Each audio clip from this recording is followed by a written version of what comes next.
So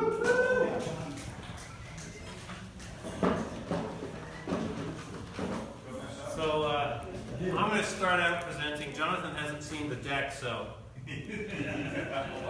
that's not going to work to his benefit, really. All right, so NCRC was held recently. What's NCRC? The National Cave Rescue Commission. It is established by the NSS, the National Speleological Society, the overall umbrella organization. And it teaches you how to be a good cave rescuer. Level 1 will teach you how to be part of a cave rescue and not fuck it up too bad. Level 2 will teach you how to be the leader of a team going into the cave. Level 3 will get you broader IC incident command experience. So they also have a SPAR class. Well, we'll get to all that. But Jonathan went to level 1. I went to level 2, and so we're going to talk a little bit about that. Jonathan, Ken, aka guys with big chins, his has been measured at 2.6 meters. Meters, I'm telling you. Wow, I didn't see this deck. So it's the National Cave Rescue Commission. They identify those practices. They also handle teaching of them, right? It's not an organization you call that actually rescues people. You can't do that. All the rescue organizations are local. And in Texas, the contact number for that varies by county. And Crash is the phone number for Travis County. That's Crash's number. Sorry, I have to give your phone number away because you're the guy. It's everywhere. I found a little picture of a really young Crash out there too. Just Google it. It's really funny. Anyway, this is his dignified picture. All right. So why do you care about NCRC? Probably the most important reason is self-rescue. You know, at some point, you're reasonably likely to have some kind of a problem that you need to get yourself out of, and the more you know, the less you're going to damage yourself or inconvenience your lovely caver friends if you can get yourself out of it. You might find yourself rescuing your friends someday. You're going to definitely learn better technique overall. Some of the people teaching that stuff are really incredibly experienced. You'll get better experience. And I like the really cool stories. You know, you get to hear about rescues of the past. We got a beautiful presentation of the Ellison's pit, fantastic pit cave rescue, and it was totally entertaining. So it's worth going just for that. And of course, one day, NCRC people might actually see you. So where? Locally, the most recent one was in January in Bend, Texas, about 2 hours northwest of Austin. I don't know where the next one's going to be, but I think it's Oregon, no, I mean the next local one, right? Probably still be the same place. It's not that far drive. But we are doing a weekend orientation to cave rescue at Carter Valley again this fall. Yeah, that's Okay, great. Do you have dates pinned down yet? No. Okay. So stay on the lookout for that. That'll be awesome. And then the national one varies every year. It happens to be also in Bend, Oregon this year in 2017 on June 16th through 24th. And by the way, if you haven't looked into it because it seems like it might be really expensive, it's not that bad. You know, I mean, they provide you with food, and you know, you can camp, and all the instructors, it's not like they're getting paid. I was really surprised by this. They volunteer their time. They pay for their own plane flights just so that they can teach you how to rescue people out of caves. It's super impressive. Well, what was it? It was $425 for an NSS member to take level 1, I believe. Yeah. I mean, I don't know. Was it more for you at level 2 or? No, same thing. So for $425, you got 9 days of instruction. That was absolutely some of the funnest 9 days I've ever had. You got 3 square meals a day that were absolutely incredible. They brought in people and they cooked you breakfast. Volunteers again, yep. They had sack lunch fixins out there. You could make your own sack lunch for lunch, as much as you wanted. 2 or 3 sandwiches, granola bars, apples, you name it. And then you show up for dinner, and it's some fantastic dinner that just was off the rails, and it was worth every penny of $425 for sure. Yeah, for sure. So the people who teach and the people who go are from all over the place. My level 2 class had firefighter special ops guys from San Antonio, but also people from Blacksburg, Virginia. You're going to want to know your teachers and your fellow students, because if you're ever going out of Texas or even some places in Texas caving, you know, they're great people to have a connection. So I got a quick story about that. Yeah. I was standing around the bonfire at NCRC on day 3, and I was talking to a guy who had a big beard, and we were just brought up where we had gone to college, and all of a sudden we realized that we were best friends our freshman year. 25 years ago, we looked at each other, we were like, Tom? And it was absolutely amazing. Been living in Tom Malabat has been living in West Virginia for the last 20 some odd years. But yeah, it totally was this missed connection that occurred there. I had lost touch with him because we didn't have Facebook or email back in 1992 when he left school, and so you blew his witness protection cover, and he's got it started. completely. So yeah, just another quick story.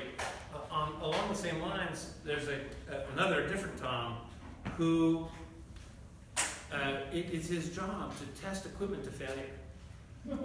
You know, and so he's busted these, rescue wrecks. Get him talking, and he's always there. He's teaching, right? So it's worthwhile. So this is probably not a complete list, by the way, but there's level 1, 2, and 3. There's an instructor thing down here that I don't know much about to become an instructor. There's SPAR, which is the self-assisted small party assisted rescue, right? And then they do vertical workshops sometimes they don't. There was one at Bend. So there's a lot of great stuff. All right, so NCRC Level 1, Jonathan's going to talk about. Hey Ken, Yeah. there's also TOEFI. Oh yes, that's right. I should have mentioned Do it. that at the Colorado Benefit of all the nationals that have a TOEFI class. So TOEFI, I don't remember. maybe you know better than me, but it sounds to me like fuck around with ropes and have fun. Yeah. Like. No, TOEFI is more like small party self-rescue, and it's a week long. It's after either level 2 or level 3. I took it was a blast, because level 3 is like training you to manage a rescue scenario, and I was like, I don't want to do that. Small party self-rescue. It was really cool, and there's no written test. Right. That's even better. That's why I call it fuck around with ropes class. Right, so you wanna take it from here? Sure, yeah. Then I'll do level 2, and then we'll do the demo. So this was my first time ever going after caving for the short period of time that I've caved in my life, and it was absolutely fantastic. And the thing I really enjoyed about it was day 1, like Ken was saying, you had people from all over the place, firefighters, cavers from all over the place. They split the group up, and they made, I think it was 6 squads of 5 people each. And in the squad, you had cavers and firefighters and different people from all, and that was the group you were with the whole week. And it's really fun to play with the ropes and go caving with a group of 5 people that are super motivated, because everybody's just super motivated to be there. And so, God, that was like, to me, the whole highlight of that is being part of that really motivated group. And Ken, a couple slides back, he was talking about self-rescue and rescue friends and whatnot. I think that my biggest takeaway from all this rescue stuff was to be more careful in caves, because you see how hard it is to rescue people out of caves. It's ridiculous. So one of the cool things you get to learn in level 1, and hopefully what we're doing tonight is encouraging you guys to participate and go next time it happens, because it's quite amazing. You get to learn to package the patients in a sked and a furno, which are these baskets that you put people in. And there's standard ways of doing this, and you do it a lot. But my takeaway for both of those is once you get somebody in there and you're dragging them through the passage, you know, as a person, we can wiggle through stuff, and we can move. This is a hard piece of plastic. Even the sked, which is supposed to be a little more flexible. And again, it comes back to this whole idea of don't get in trouble, because you know you have this piece of plastic that you're moving through the cave. It's difficult and it's heavy and it's cumbersome. Yeah. So you learn all sorts of interesting ways to move that for patient comfort. About he's got lap passing and turtling, and you'd be surprised of all these different ways you get your body in places in the cave just to level the topography of the cave out to make it a smooth skid for that deal. You learn a lot of rope type stuff, which is great. I mean, you tie knots so many times that you'll do it blindfolded in the dark. You know, if you're weak on knots, you'll definitely be feeling pretty good about knots at the end of it. And what's great, you know, again, you're in this highly motivated group, and the big mock rescue at the end, where everybody comes together, and you get assigned something, and they're like, okay, team, go set up this. They're not telling you to tie this knot or that knot. They're telling you to set up this particular system. Build this 3-in-1 hull system with progress capture, and it's like, yep, here we go. And you do this, you do this, you do this, boom, it gets all done.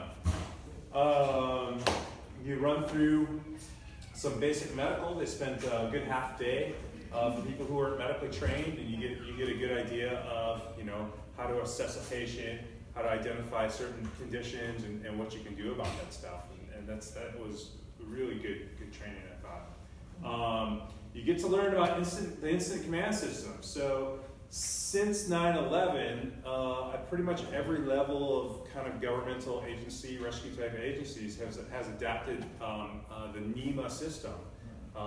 That is a kind of it's an expanding system. So it expands and contracts for the need, but you get to learn this kind of structure that's really quite a cool structure that they've come up with. And you know who you work for, you know who works for you, type of thing. And the interesting thing they talk about there is the span of control. And so you can really only control 5 people under you. If you get more than 5 people under you, you can't really manage that amount of people. And so you need to break that up. And they've really thought some of this stuff out. And running comms lines, we got to play with cave phones, which was my first time. And we got to use these Vietnam era and World War II era, Korean War era sound-powered phones that you throw some batteries in and they work a little bit better. But that was really fun. And you run the wire and connect the wire up and talk to people. And so many times in caving, you send somebody out to do something, and you don't hear back from them until they've crawled all the way back to you.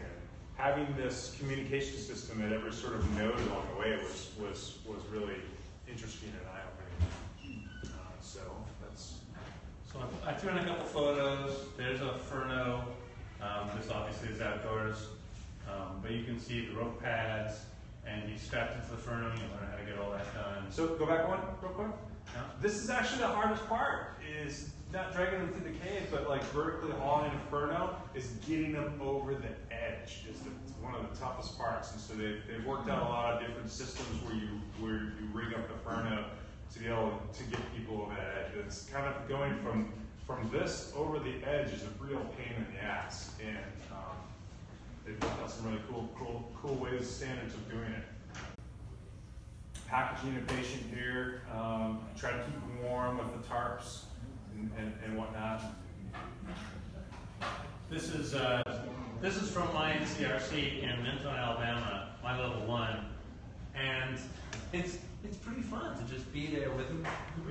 It's just you and 1,000 of your good friends. Can you cut the front lights off so we can see a little better? How do we do that? There we go. Better? Okay. There's the one you missed. There's the other one you missed. Okay. So, it was a big crowd. And when you're moving patients, for example, if you're lap passing, everyone's sitting and they're passing the patient over their lap right to the next people. This is a cave right here? Yeah, that's in a cave. Yeah. So once you pass the patient, you get up off your ass and you haul ass as fast as you can to the front of this giant line of people. You sit down again and you wait for the patient to come, right? And then you pass, and then you haul ass to the front again. And it's really fun. It's like summer camp with a point. It is. It's always a good point. One of my funnest lab stories is we were down in Gorman Falls Cave, I think it is there. Do I get that right? Right by the conference center? Yeah, with a little hole in there, and then you go down to the actual stream passage going.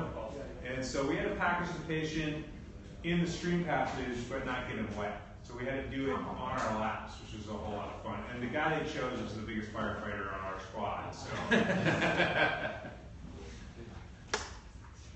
This is the only decent picture I have of a sked. It is the flexible version of that Furno you saw earlier.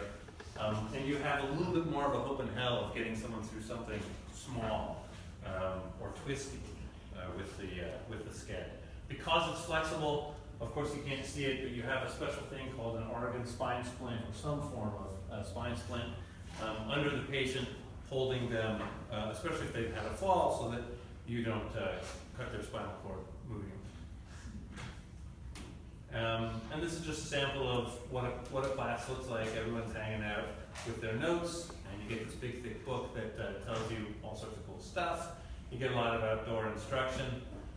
It's just fun. And then I thought I would just throw at you a real quick list of all the level 1 mats. Just ask me for this stack later. So one of the things I wanted to bring up was the Muncho hitch. I mean, everybody's used to Muncho hitch, right? So one of the cool things they did for us is they rigged up in a tree with a pulley, and they put they had a stone there, and I think the stone weighed 800 some odd pounds, and they had it rigged up with a release. And so then they had a team with like a 3-to-1 lifting the stone, and you had the stone on belay with the Muncho hitch. And they got it up, but without, they didn't tell you, and they released it at some point or another, and you had to catch it on the Muncho hitch, right? And the Muncho hitch it caught every single time. They actually put a load sensor on there, so you could see how much load there was.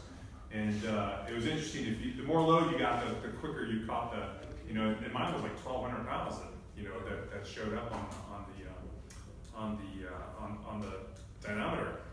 And I went back.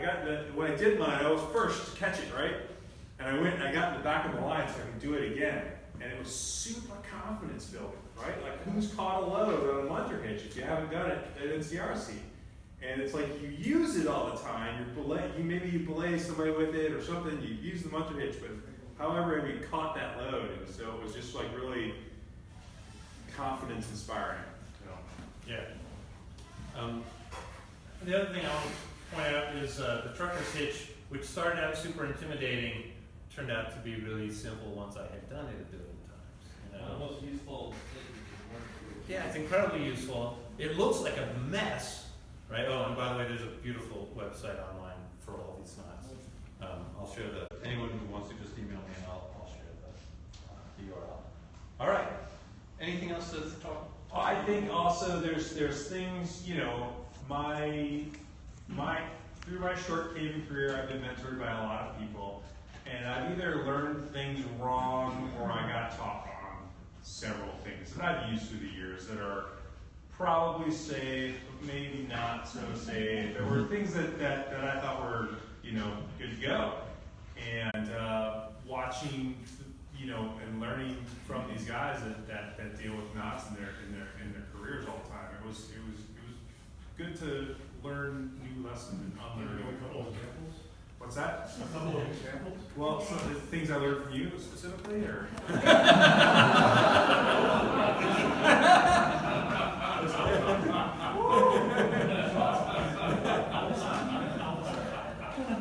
Moving on.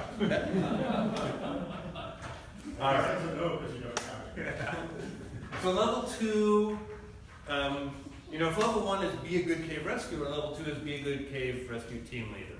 Not the guy commanding the whole thing, but maybe you're the guy who's taking a team in to rig a pit, or maybe you're taking in a comms team, right? And you have to get your people spread out. Phone, 1,000 feet into the cave. that this will teach you to do that. And so we spent a lot of time making decisions, and also trying to speed things up so that it was efficient enough that the patient wasn't dying right in their golden hour right before you got them the hell out of the cave. So, and by the way, really self-rescue is the way to get under the wire for the golden hour. It's not a long rescue team.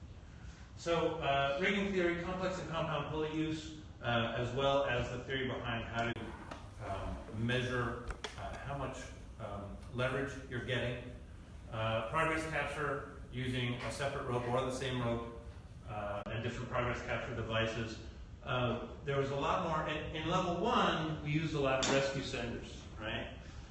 In level 2, we still did, but we also spent a lot more time talking about prusiks and using them for effective progress capture. Equalized anchors. If you've never seen trad rock climbing gear, right, that kind of stuff can help you with anchoring, cams, and that sort of business. Also, we dove a lot more into detailed breaking strengths of both equipment and different sizes of ropes, as well as the effect that knots have in decreasing the strength of the rope that you're using.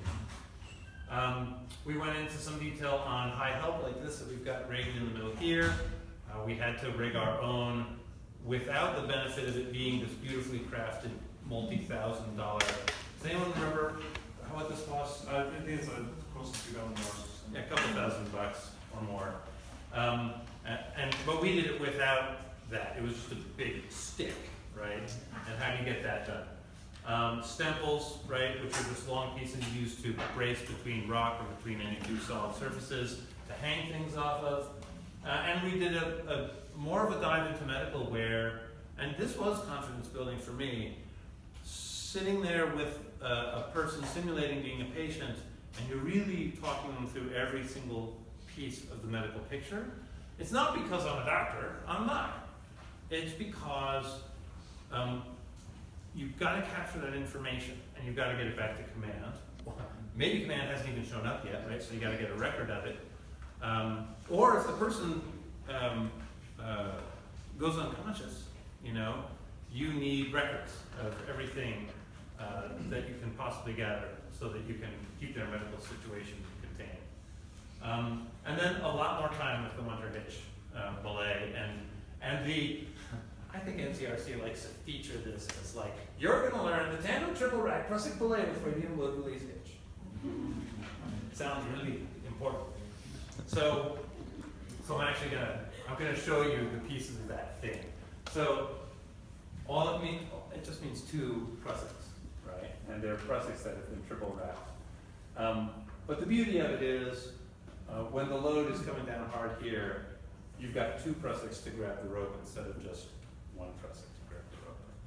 All right, so that's what the tandem triple wrap Prusik means. The radial hitch is that, which I'm sure you've all memorized already because it's so simple. You can go back 2 slides. You said radium hitch. Yeah, that's a radium hitch, not a radial hitch. Oh yeah. It's okay. I'm gonna argue that M and L are near each other on the keyboard. That's my excuse. Then you went to K, now it's a 0. By radium.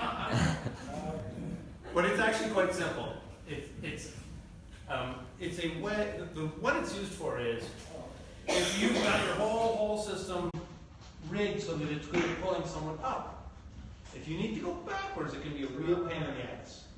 And releasing and managing radium hitch can help with that. So all it is an 8, right, and a Munter. That's really all it is. It looks like it's a giant confusing thing, but that's all it is. But all the rest of that mess from the first picture was just tie-offs. And there really are no radium hitch. But it's basically the same. It's basically all the same knots. So before we go to the sort of demo portion of our talk, where we actually use this thing, does anyone have any questions? I got one. What kind of descendant do you guys see people using the most? So All of them. yeah, I saw people with. I didn't see anyone with an Antron, but I saw people with racks and by the way, anyone who's interested, who isn't already familiar with this stuff, I know many of you are, of course. I've just laid out some rescue grade gear here at the front. Steel, not aluminum, usually much heavier gauge, much heavier braking strengths. So I've got a rescue grade rack, a progress capture device called a rescue sender, Prosic winding pulley, and a nice heavy tempered steel D-ring. I would say that as far as the senders go, I'm an avid micro rack guy. I've been using micro rack for years. It's just been, can't talk me out of it. That's the way it's always been. That's what we're done. And I definitely moved to a bobbin style stop afterwards, just because it was Taking up slack is easier. Exactly. I think you can manipulate it a whole lot faster, and especially when you're doing things like, you're bringing that guy over the edge. You got two guys that are the edge attendants. They haven't gone down the cave. They're just right there, tied off at the end. Sometimes you got to go down a little bit. Sometimes you got to come back up a little bit. And the micro rack was just like, hold on, let me fuck with this a little bit. And I'm a big guy on micro rack, and the giant rope that they use. You're just constantly jerking on where I watch a ton of people doing, they have their bobbin and just be like, What was that? That was me feeding fat rope through the rack. Oh my goodness. All right. So we're gonna demo. Yeah, do you guys want to do this? I mean, it's like find the lights.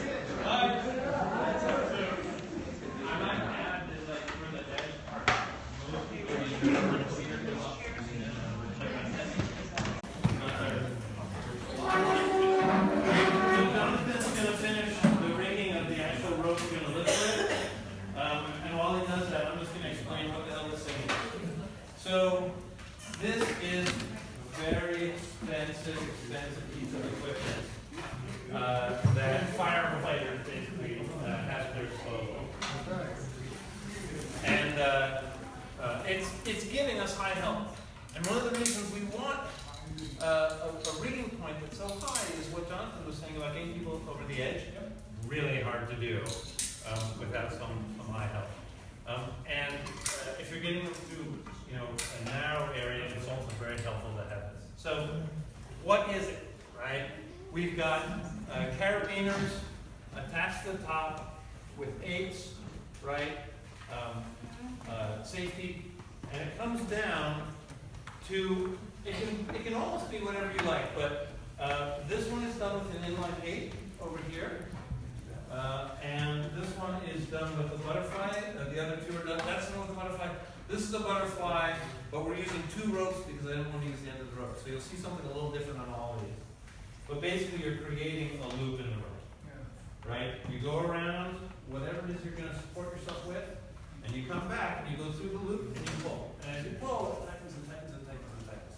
And of course, you want the thing nice and tight so that Andy doesn't fall over and die. Right? Right. All right. Then. Andy, give this a shake, Andy. Tell me if it feels solid. Good. All right. So the magic of the 4 different directions did it work, right? You come through with basically the trucker's hitch, and you come, you tie it off, and your thing is ready to rock. So take it from here. Jonathan, do you need more time? Yeah, keep talking. All right. So if you do it with 3, or do you have to? We talked a little bit about that. If you don't have enough rope, you can do it with 3. But 4 is better. 4 is definitely better. And as you can see, you can do it on a slope, right? These are shorter and higher up, and these are fixed all down lower. As long as you've got good opposing forces, the thing's going to be in pretty good shape. How tall is that pole extend to? The maximum. This is not the maximum, but it'll only go up another 2 or 2. Yeah. So it's close, and just if you're judging it relative to me, that's how high it really is. So I would call it 10 feet, 10 something like that. And of course, the braking strength of these things is rated to gazillion, trillion, you're never gonna, the pole's never gonna be a problem. I always say that to them. The pole is never. Can you use a stick? So what I'm setting up here, guys, is a quick 3-to-1 system with progress capture. I know, right? So I've got a person down here to capture progress.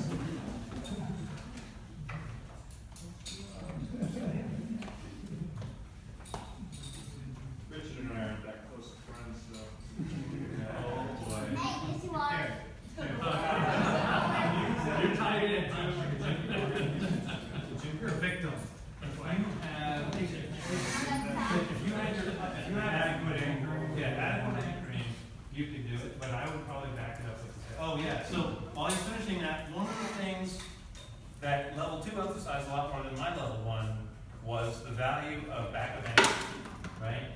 You've got something going to a tree, the tree looks pretty good to you, maybe it doesn't look great, well, just run another line, right, back to a back of anchor. It doesn't take very much time, and it might make the difference for someone's life. So, use sometimes it's a low back of anchor, sometimes it's high, all depending on what your problem is. We had a tree pull out on that one rescue because you're generating so much force with doing talking about 3-to-1s and 4-to-1s and everything. It's not just the person's weight; it's all that additional force being multiplied from the whole system. Yeah. Most people have a tendency to camp. No, it's slow. So one thing to know, the micro racks that most of you guys are probably using, will get you to a certain rating, and the weight ratings are done in kilonewtons, kN. That rescue rack is going to be double or more what your personal rack is. And in some circumstances, it really matters. So you might feel comfortable using aluminum in your everyday life, but it's all steel for rescues. So something I will point out here is that in general, if we're going to lift somebody, we would also have them on belay, but we're not going to have them on belay. Can't be on belay because we're going to spot them. So yeah, Just safety we have a whole other rope that's going to them. Yeah, that's Yeah. why they do it. Harness, So at this point, we would do a roll call. Yep. We'd say patient ready. And the Patient team ready. would say, yeah. Call team ready. I would say ready. Safeties. We'd have a safety officer that would check all of the carabiners, codes, and locks. And so the nice part about a 3-to-1 system is anybody? Mechanical advantage. There you go. Mechanical advantage. So there's if you have enough people, there's a whole team, which is Jonathan, and one person will reset the progress capture device. So slow haul. Slow haul. And so I'm gonna pick him up here a little bit. And let's say that was as far as we could go. Right? Right? And someone says, and let me just say something. Hang on. There you go.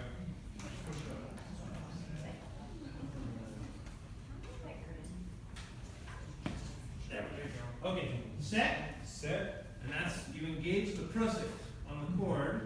Right. Right. So as I'm So that you releasing, won't come down. And then, reset. And so you slide this sucker up, right? Slow haul. slow haul. So you don't use a gating kind of a center, you want to use one of these kind, right? So this thing, because of the way it's built, won't break through the rope. You can use a prusik to send it. Yeah, you can use a prusik there. Now, of course, in spar, the nice thing about spar is that they teach you gotta use what you got on you, and so you'd be using maybe a tooth sender, but Tooth sender or a prusik, right? And then, once we've got them up a certain distance, again, reset. And one person can do it, right? And it's set. And he's hanging. And then again, of course, this runs forward. And if we had a rating hitch in here, without changing all of this rigmarole, we could undo the rating hitch and winter belaying him back down. What if you had the lower end, you can't do it? you can lower it this way, yeah.